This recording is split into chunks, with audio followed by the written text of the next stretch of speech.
Për diskutuar më gjerësisht mbi gjithë situatën e sotme, unë kam të ftuar në studio aktivistin njëkohësisht edhe pjesëtarin e grupit koordinues protestës, zotin Andi Tepelena. Zoti Tepelena, përshëndetje, faleminderit për kohën tuaj. Përshëndetje.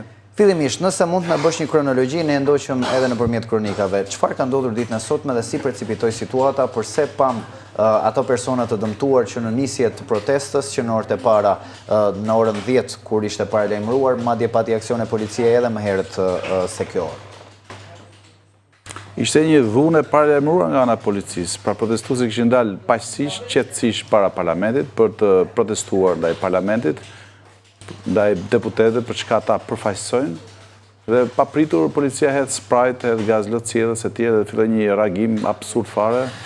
Dhe aty pash që shumë nga qytetarë protestues, domethënë u lënduan rënd me gazin lotësielës, me sprejt e tjerë dhe që në nisje, që në orën 10.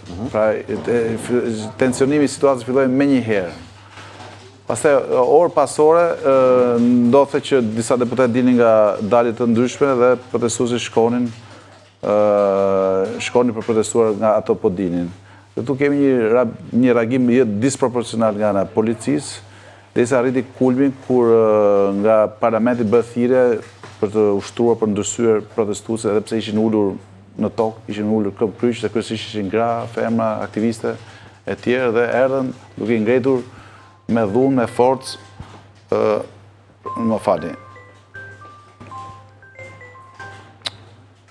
Po shohim pamje drejt për drejt, ndërkohë në ekran, pamjet janë të regjistruara në falë, në telefon, një lloj emergjenca. Disa orë më parë, këto janë dhe momentet kur është hedhur edhe gazi i lotësielës, gjithashtu edhe autobotet e ujit kanë hedhur ujë drejt protestuesve. Këtu kemi momentin e shoqërimit të disa prej qytetarëve. Këtu është momenti kur Gentian Progni është arrestuar që në orët e para të ditës sotme, rreth orës 9 të mëngjesit, pa nisur ende aktiviteti parlamentar, një grup protestuesish bashkë me Gentian Prognin ishin në ambientet e përreth perimetrit të parlamentit, ku edhe më pas janë shoqëruar nga policia dhe qëndrojnë shoqëruar. Po Andi, ndjes. Bides ishin dhe Gent Progni dhe të tjerë ishin ulur qetësisht në një kafe dhe erdhi policia i ngreti, i shoqëroi, domethënë pa hasur asnjë lloj rezistencë. Ishin kafe. Ishin kafe, ishin ulur diku. Me sa u informova. Pra kemi një situatë absurde ku qytetarët protestojnë me vezë dhe me mje dhe ndaj tyre ushtrohet dhunë disproporcionale me shkopin gome, me gaz lotësielës, me ujë, me gjithë shka që kanë dorë. Pra edhe në mënyrë më agresive të mundshme, si duke të nxitur edhe nga thirrje Taulan Ballës në atë moment që bënte thirrje policisë. Pati një deklarat të kreut grupit parlamentar të Partisë Socialiste, zotit Balla, ishte në ambientet e parlamentit brenda perimetrit. Ishte një deklarat kërcënuese ndaj protestuesve paqësorë. Kërcënuese? Kërcënuese. Pra duhet të pastroni, duke sigur bënte thirrje policisë, pastroni vendin, hiqni ata.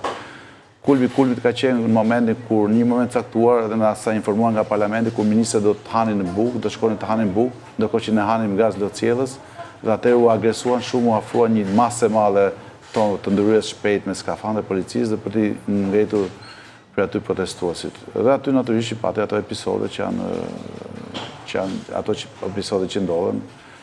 Pra është një reagim i ashpër, sikur policia kishte përballë një tufë, nuk e di, armiq, domethënë, jo sikur ishin shqiptarë, të cilët kishin dalë për protestuar paqësisht ndaj parlamentit. Dhe kjo është një provokim që vjen her pas here nga policia. Pra gjithmonë ka ndodhur ku patronazhistë të futur mes turmës nxisin dhunën për të na treguar sikur jemi një turmë kriminale, sikur jemi një turmë e dhunshme, apo sikur jemi një turmë anti-perëndimore, anti-amerikane e tjerë. Bëhet me që janë metodat e vjetra të sigurimit të shtetit, ju siguroj. Janë të njëjtat metode që janë përdorur në 36 vjet për të shkatruar lëvizjet qytetare. Ndaj kjo është një moment kritik, por është një moment që ne na ashton akoma shumë fuqinë, forcën, inkurajimin për vazhduar protestat tona paqësorë, siç e kemi nisur ditën e parë të protestave. Keni pasur komunikime me ndonjë prej deputetëve apo thjesht nuk mundeni, sepse shohim që aksioni i parë ishte ditën e martë me shkuarjen te parlamenti nga ana e protestuesve, sërish ishte thirrja për vezë. Sot ditën e sotme është shtuar dhe mielli, mbrëm të dëgjuam në foltore teksa the që do gatuajnë demokracinë. Dhe ndërkohë ditën e sotme masat shtuara sigurie patjetër, ishte bllokuar komplet kalaja pedonalja e Tiranës. Ç'është kjo frikë e madhe parlamentarëve për të përballur me qytetarët. Si e shihni ju si protestues? Keni qëllime dashakeqe ndaj tyre, sepse kemi parë edhe deputet cilve thjesht u thuhet hajdut, ndiqen nga protestuesit, thjesht u thuhet hajdut dhe nuk na përfaqësoni. Çfarë ka ndodhur? Cila është qasja juaj?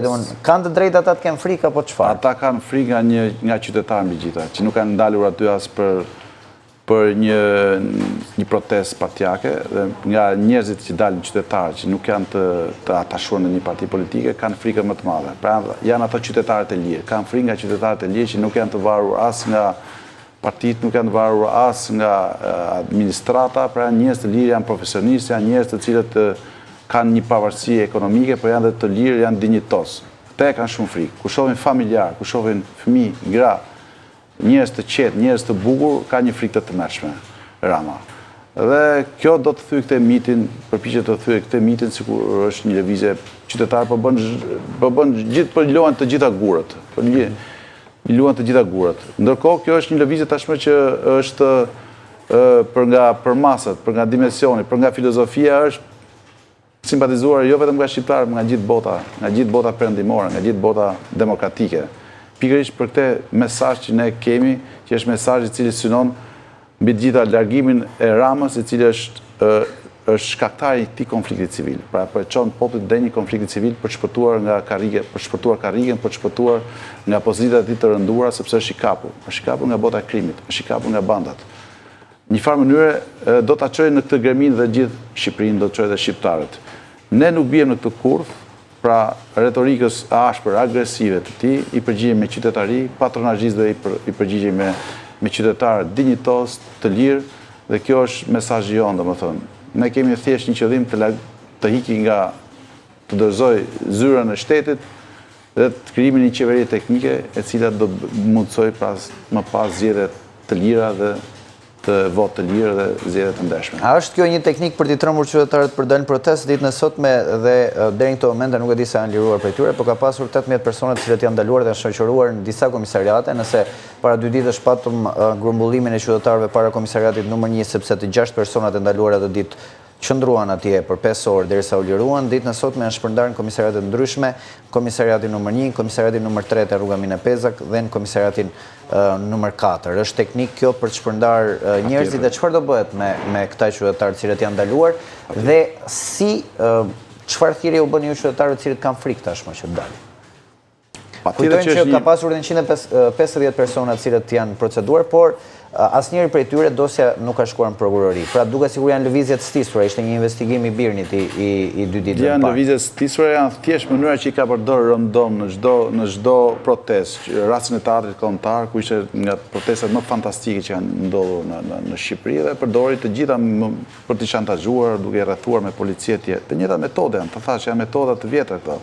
Metoda të sigurimit të shtetit. Ata gjithmonë përdorin këto lloj metodash për të fiksuar njerëzit.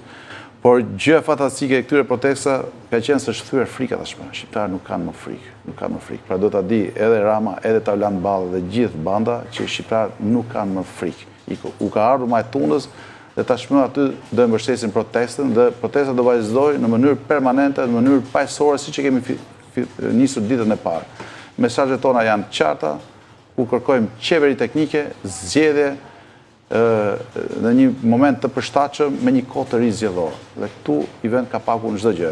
Nëse ky njeri ka frikë, le të jap dorëheqjen, le të futet në zgjedhje, le të futet ta provojë prapë. Nëse do e votojë prapë populli shqiptar. Nuk e di pse ka kaq frikë. Pse lëshon ndërsen policinë gjithë mekanizmat e terrorit, domethënë edhe për të trembur qytetarën. Nëse ai njeri ndihet i lirë, atëherë le të hyjë në zgjedhje në një moment të caktuar, le ta provojë prapë. Kjo është. Por është një njeri i cili nuk ka konceptet e një demokracie. Pra është një autokrat i cili hiqet, i largohet vetëm nga forca popullore. Zoti Tepelena, ju thoni që populli nuk ka më frikë dhe këtë kemi parë edhe në rrjetet sociale. Të paktën në rrjetet sociale frika është thyer. Shohim komentet